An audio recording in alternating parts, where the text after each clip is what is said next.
is a water. This is a water. This is हई मोट है लेबू सार तू नहीं पढ़ाई करतड़ी। दिस इज खट है त मोट है त झाट है। अरे भौजी पढ़तड़ू तो सार तनी अच्छा से पढ़ लो ना तो ऐसा का जे टॉप से मारे घप से सांस टांग लेबू।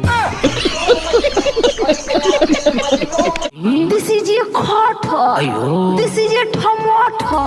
अरे सारा बा ई भौजी कौना लैंग्वेज में मतलब कि कौना लैंग्वेज में पढ़ती है रे। एक मिनट ई भौजी अपन हाथ में LIC के किताब लेके अंग्रेजी पढ़ती है रे। ए कैमरामैन जस्ट इमेजिन कर तो कि हई भौजी तोरा क्लास के टीचर हवे आई अपन हाथ में LIC के किताब लेके तो के अंग्रेजी पढ़ाई तो क्या करबे।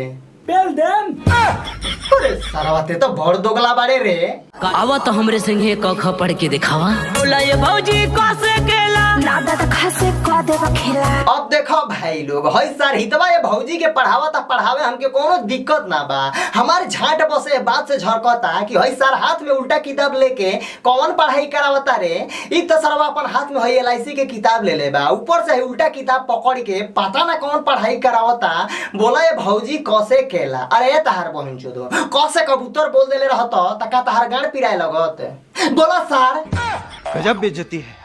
कैसे गदरल तोहर जवानी खासे घर में अकेले बानी। अरे करीब बहन चो हई सर भैया कौना स्कूल में पढ़ के आइल बारे ना सरवा जहाँ तक हमके मालूम बा हमनी के स्कूल में गसे गमला पढ़ावल जात रहे पर हई सरवा तो कहता गसे गदरल तहार जवानी। खासे घर में अकेले बानी। घसे घर में अकेले बानी वाह का एजुकेशन बावे ना भाई लोग। हम बिहार सरकार से हाथ जोड़ के कहें कि हे प्रभु हे जगन्नाथ में ये क्या हुआ ना भाई लोग। घसे घर में अकेले बानी ई सरवा भोजपुरी इंडस्ट्री वालन के बॉस चले तो बहुत जल्दी घसे घापा घप भी हो जाई। अंगे से लग जाएंगा ना दादा दुखत जंघा।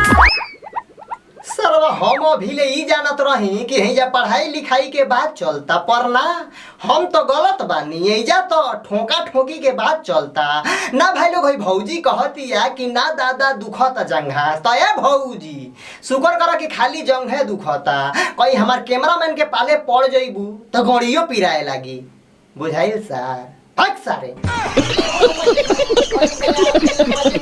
कैसे ये भौजी तू बाड़ू चोनहरा देवरू करा बरदास देवरू करा बरदास। देवरू करो बर्दाश्त देवरू करो बर्दाश्त। अब देखो भाई लोग स्टार्टिंग में हमके लागल हो कि हई सर हितवा अपन भौजाई के पढ़ावे के कोशिश करता पर ना हम तो सरवा एहू जो गलत बानी। ई सरवा अपन भौजाई के दुग्गी बजावे के कोशिश करता।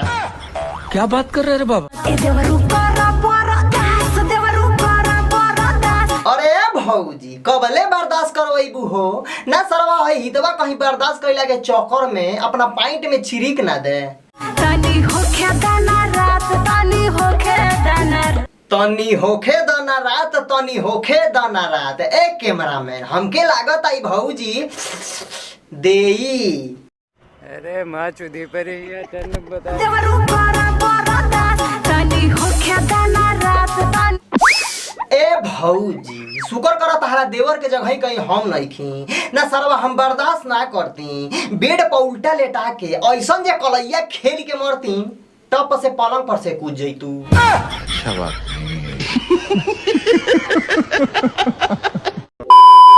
तो बस भाई लोग आज के बकचोदी मैं ही खत्म करता नहीं। आई होप कि वीडियो तो लोग अच्छा लगल हो। तो भाई लोग वीडियो अच्छा लगल हो तो वीडियो का लाइक और चैनल के सब्सक्राइब जरूर कर दिया लो। आ सबसे इंपॉर्टेंट बात भाई लोग कि ये वीडियो बस मस्ती मजाक खातिर बनल बात है। ये वीडियो केहू भी दिल पे ना लिया लो। आ चैनल के सब्सक्राइब जरूर कर दिया लो। तो मिलो तो फिर से एगो नेक्स्ट वीडियो में तब तक के लिए